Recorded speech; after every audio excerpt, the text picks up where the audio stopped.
Yekelikte seni yatla oturuyan Şonlu lelem seni yada getiriyen Gayvandan asla şaka bilmenin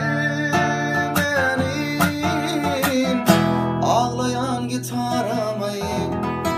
elime getiriyen Gayvandan asla şaka bilmenin Ağlayan gitaramayı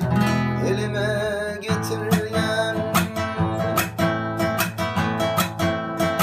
Yaşlık yıllar tede bulmuş olar bakar Vakit geçirir aşılan güller sonar Yanan lelem yaşlık bir yerden yeşer Doğup varyan yıllar bizi soruyor Nice yıllar anlamadım sevdiğime Gaytamanın yardım kılmam sözüne Namart dedim bir oğlunun yüzüne Namart derler senin sevgin namart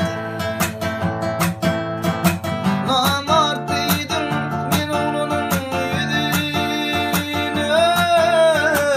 Namart derler senin sevgin namarttır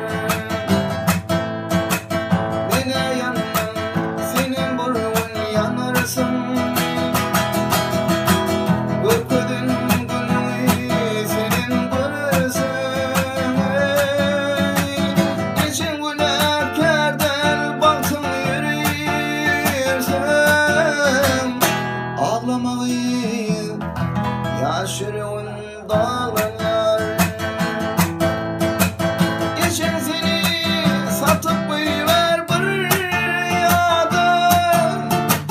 Son günden son bağlarsın ağır derde